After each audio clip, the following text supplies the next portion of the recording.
I think what I liked most about that is that Rumi's came off the page for me. I had read some Rumi poetry before. I had studied him a little bit, but I got to see the building and the place where he was, and so now I have those associations, and I'm very happy for that.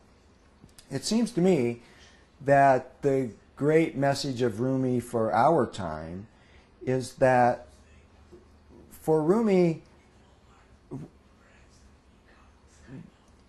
you can't even imagine Rumi being violent against someone else for a religious reason.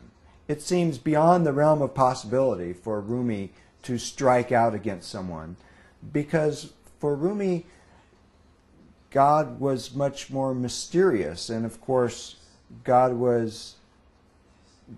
and the experience of God was an experience that only brought peace and humility and connection with other people, not at all violence and disconnection and discord.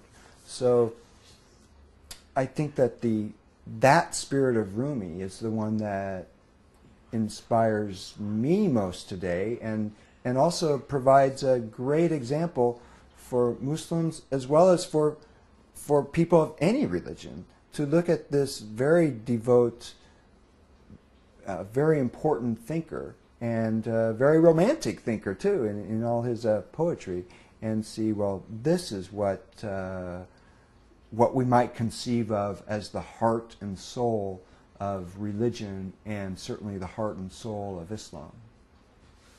Thank you.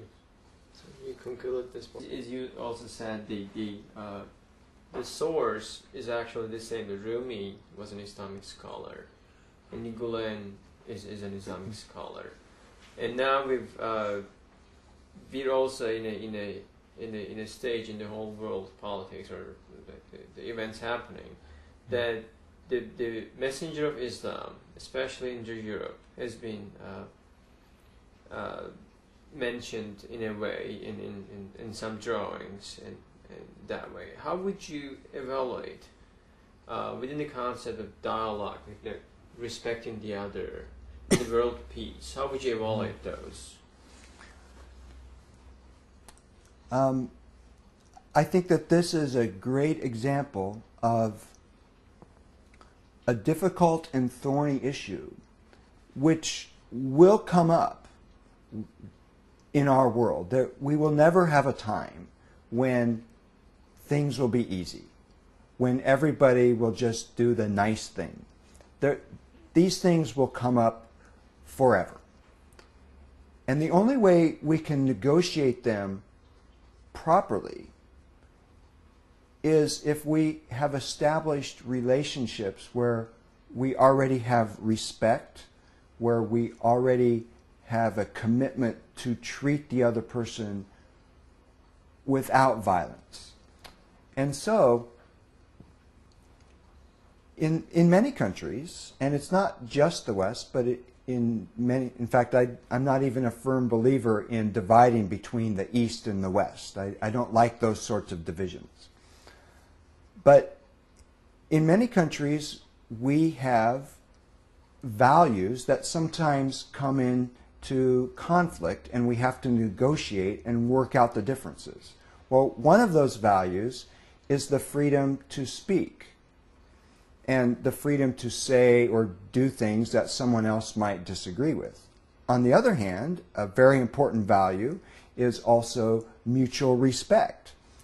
And so it seems to me that countries where there is already established dialogue, and where people have acknowledged the right of each other to live according to their own ways and thinkings and differences, that in those sorts of settings we are much more capable of negotiating the problems. And one of the first things that we would probably do is say that no violence should be committed in order to solve this problem, because a violent act clearly would not be solving the problem. It would be magnifying the problem, and it would be allowing someone who may have done something disrespectful, someone who might not have been following the virtue of respect, it would in a sense be allowing that person to win, or at least to foment more trouble. And perhaps that was their purpose to begin with.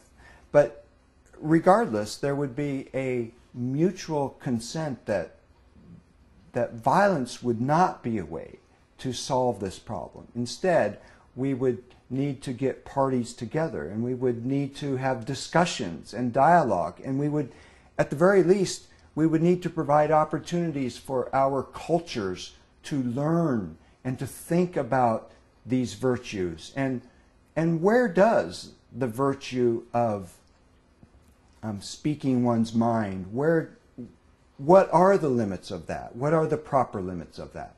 And what are the proper limits of respect? Should a person simply allow anyone to say anything, or should there be should these differences be negotiated in different ways? And another major question comes up: what is the role of the government in each of these cases? The government clearly should have a responsibility to stop violence, but a government is also interested in helping its citizens respect other people. So these are not easy issues to solve. It's not as if we all followed Gulen, they would be easily solved. However, I would say they're so difficult that we truly need to be following a philosophy like Gulen's, because if we're not, then we will certainly not be able to solve them. Because if we're following a philosophy where with every difficulty we try to use force, or with every difficulty we try to use power, or we try to out-yell the other person diplomatically, shall we say, this will only result in more and more violence and an escalation. So critical thinking, thoughtful dialogue, these are the things that Gulen encourages, and these are the things that will help us get through the difficulties that will always be arising in our world as we live together with all our differences. Do you think these whole incidences are as a result of not knowing of the Prophet of Islam, like the 1.5 billion people's Prophet in the world? Like it's a lack of knowledge of the Messenger of Islam, and how is your view of him? Like your personal view. Like first, how about, like, is it a lack of knowledge, and how's your personal view about what Muhammad, peace be upon him, has to offer people?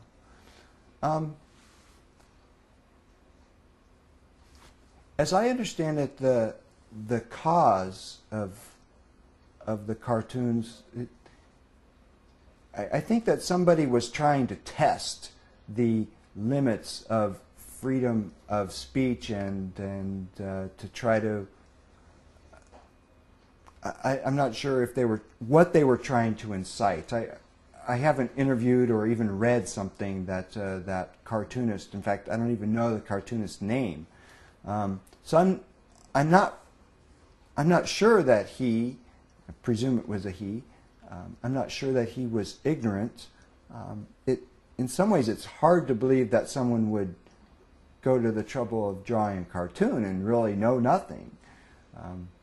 I don't think I'd ever do that. You know, if you're going to write or draw something, you should learn something first. But maybe he didn't. So I'm not really sure what the ultimate cause of that is. Clearly, there was some attempt to, I don't think to incite riots, but to test this whole issue of freedom of speech, which then gets pitted against the respect that is due to all people.